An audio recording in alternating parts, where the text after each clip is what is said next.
Le Grand Matin Sud Radio. L'édito politique. Bonjour Natacha.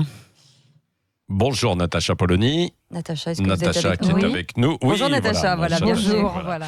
Natacha, alors 4 personnes, je le disais, mortes hier à la préfecture de police de Paris. Et pour l'instant, c'est quand même la grande confusion autour de ce drame. Hein. Oui, et c'est ça qui est le plus frappant, parce que bien sûr, tout le monde répète à chaque fois qu'il faut attendre les résultats de l'enquête, qu'il faut être prudent. Mais à chaque fois aussi, les interrogations sont à peu près les mêmes. Les mécanismes qui se mettent en branle sont similaires. Alors le premier point, à l'annonce de l'attaque, les rumeurs se diffusent. Certains intervenants sur les réseaux sociaux ou dans le monde politique exigent qu'on divulgue l'identité du suspect comme si les autorités étaient soupçonnées de vouloir cacher quelque chose. Et puis très rapidement, l'opinion va se scinder entre ceux qui disent que cet homme est un dérangé et les autres qui considéreront que c'est une façon de minimiser le risque terroriste. Oui, c'est vrai. Mais alors en attendant aussi l'avancée de l'enquête, il faut dire quoi? Que c'est un fou? Que c'est un terroriste? Oui, vous avez raison, on attend évidemment d'en savoir plus, mais une chose est certaine quand même. D'après les premiers éléments de cette enquête, l'homme s'était converti à l'islam il y a 18 mois. Alors, sans même accorder le moins de crédit aux rumeurs, pour l'instant elles ne sont pas étayées, qui disent qu'il refusait de serrer la main aux femmes, on peut faire quelques remarques sur cette conversion. Évidemment, là aussi, ça va faire hurler qu'on stigmatiserait l'islam, mais on est obligé de constater que cette religion attire depuis quelques années certaines personnes déséquilibrées, en recherche d'identité, des gens potentiellement fragiles.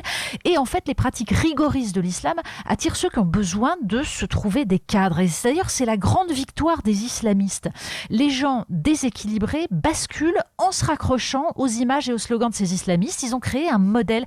Et c'est pour ça que se demander si les tueurs sont des fous ou sont des terroristes, en fait, ça n'a aucun sens. Ces catégories ne s'excluent pas. Alors, à ceci près que dans le cas présent, on ne sait pas encore si on est dans ce cas de figure ou dans un règlement de compte professionnel, une problématique personnelle.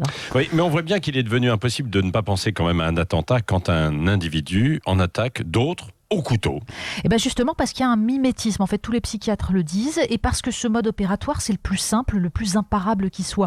Alors en revanche, on observe une incapacité totale de la société à trouver la bonne réaction. On est démunis, on ergote sur des détails, mais in fine on évacue les faits le plus rapidement possible pour conjurer l'angoisse. Et hélas, à aucun moment notre société ne combat la force identificatoire de l'islamisme, pas plus qu'elle ne s'interroge sur sa capacité à offrir des modèles structurants, solides pour des individus fragiles.